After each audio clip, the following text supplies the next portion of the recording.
Hey guys, welcome back. So in today's video I wanted to take you guys through some of my favorite perfumes.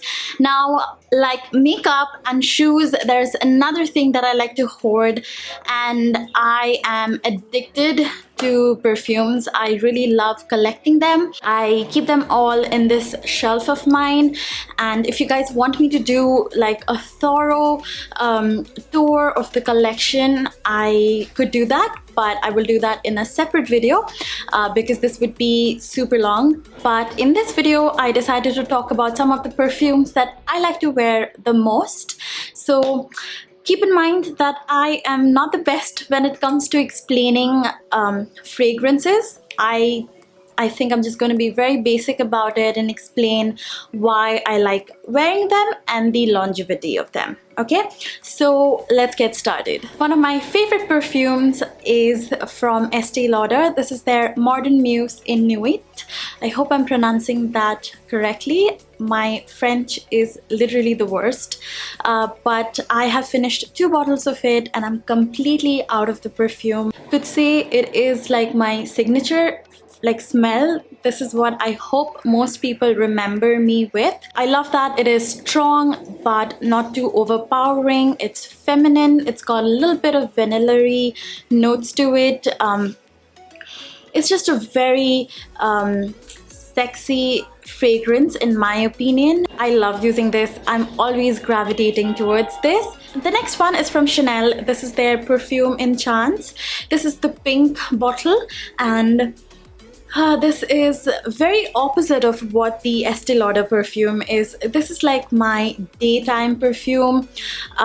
It's super fresh, again, very long lasting. Also, you know, if someone has this perfume on, you can smell them approaching. Like you could get their fragrance even before they are in the room. It's so crisp and it's so delicate and fresh at the same time.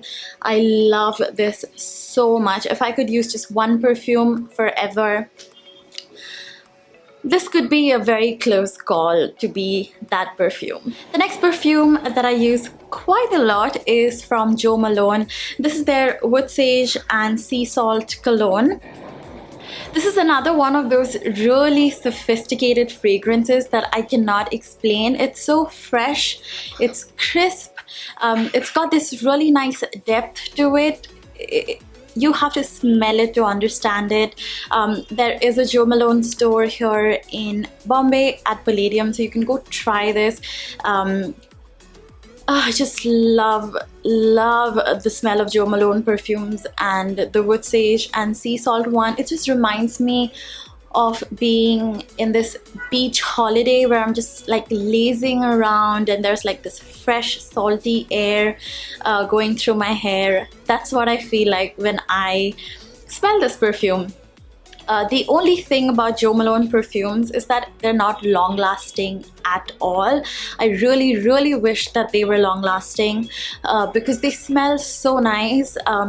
The longevity kind of increases when you layer them with the same product. Say if you're using the same body wash, then you use the body butter, and then you use the perfume. It's obviously going to stick to your skin longer, but I wish the cologne on its own like lasted much longer than it does. The next perfume is from Kenzo. This is the Kenzo World perfume.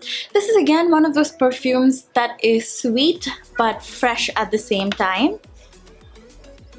Yeah, this one has this slightly tangy depth to it. Like it's fruity but florally and yet fresh. So I like my perfumes really fresh, and I don't like them like supremely heavy. It hits the sweet spot somewhere in the middle for me, and this is again a very long lasting perfume on my body.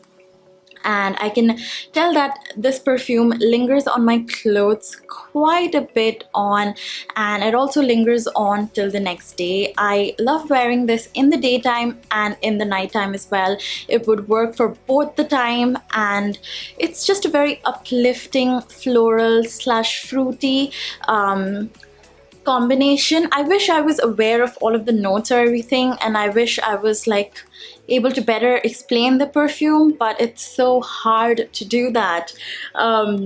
Okay, so the last one is from Zara. I think Zara does a really good job when it comes to their perfume. They're inexpensive, but they are of really good quality for the price that you pay for them. And this one is the Zara Joyful Tuberose. This is a 100 ml bottle, so you get quite a bit for $999. And this smells very florally. Usually I'm not a fan of tuberose, and I find that perfumes that have any kind of tuberose notes very overwhelming, but this is so perfectly balanced. Once I spritz this all over, it just like settles down into this really delicate note, which is again very lingering. This is not bad when it comes to longevity. I think this lasts longer than the Jo Malone perfumes, and this is actually my favorite gym time perfume. Every time I smell this, I think of my gym wear, and I think of like all my times that I've been like sweating in the gym, carrying around weights and everything. That's what it reminds me of. And it's actually a great perfume. I have two other perfumes from Zara, the Zara White and the Zara Night, and those two are really great as well. I was actually very pleasantly surprised with the Zara perfumes, and this has quickly turned to be one of my favorites that I've been using quite a lot. So those were my top 5 perfumes at the moment. Let me know what are your must-have perfumes, something that you cannot leave the house without wearing. I love knowing and going and buying new perfumes, so in case you guys have anything that I should check out, let me know. There is this one perfume that I've been eyeing, but I haven't bought it yet because I'm trying to stop myself from hoarding even more than I need. There's this perfume by Gucci. It's called Gucci Bloom, but this is the one which is the bamboo version. I smelled it at Ankita's house, and oh my god, it's amazing. It's everything that I want in a perfume. If you guys came and met me at the Pune meet and greet, and if you remember what I smelled like, that's what I was wearing. So random side note. So that's all. Thank you so much. I hope you guys are enjoying September so far. Please subscribe to my channel if you haven't already, and I'll see you in my next video. Bye.